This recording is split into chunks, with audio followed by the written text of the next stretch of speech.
Identify பண்ணிகிட்டு இருக்கோம். இப்போ இன்வெஸ்டிகேஷன் இமீடியட்டாக நம்ம சொல்கிறதுக்கு இது கிடையாது. நம்ம வெரிஃபை பண்ணிகிட்ருக்கோம். யார் வந்திருக்காங்க இமீடியட்டாக நம்ம செக்யூர் பண்ணிடுவோம். ஆமாம், பாதுகாப்பில் இருக்கிறாங்க. இது ஏற்கனவே நீதிமன்றம்க்கு தினமும் நம்ம பாதுகாப்புக்கு ஆள் போட்டிருக்கோம். ஸ்ட்ரென்த் இருப்பாங்க, ஒழுக்கமாக வாட்ச் பண்ணுவாங்க. இது என்ன நடந்திருக்கு நம்ம கண்டுபிடிச்சிருக்கலாம், எப்படி நடந்திருக்கு, என்ன நடந்திருக்கு. மீன்வெயில் நம்ம அக்யூஸ் செக்யூர் பண்ணுறதுக்கு டீம் ஃபார்ம் பண்ணிட்டோம். சீக்கிரமாக செக்யூர் பண்ணிடுவோம். அதான் 3 டீம் போட்டிருக்கோம்.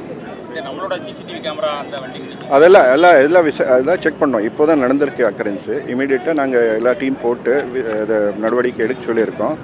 அதேமாதிரி என்னென்ன எவிடன்ஸ் இருக்கும் அதே கேதர் பண்ண சொல்லியிருக்கோம். கண்டிப்பாக நம்ம இது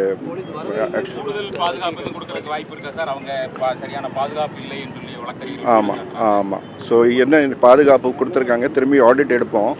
ஆடிட் எடுத்து என்ன கரெக்டாக இருக்கும்னு பார்த்துருவோம்.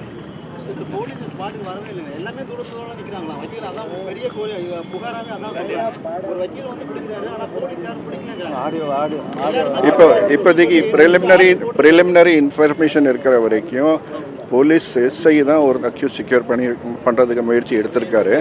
ஸோ ஆமாம், ஸோ இதை பண்ணலன்னு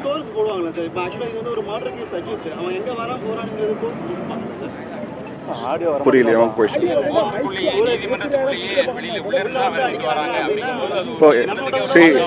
முக்கியமான கேஸஸ் என்னென்ன வருதுன்னு நம்ம எல்லாம் மானிட்டர் பண்ணிட்டு இருக்கோம். இது அன்இம்பார்ட்டன்ட் கேஸஸ் ஏதாவது இருந்தால் நமக்கு இது 300 நிறைய இது மர்டர் கேஸ்க்கு மர்டர் கேஸ்க்காக வரல. மர்டர் கேஸ்க்கு வந்ததுன்னா நமக்கு தெரிஞ்சிருக்கும். இதை வேறு கேஸுக்கு வந்திருக்காரு, அதுக்காக தெரியாமல் இருக்கலாம்.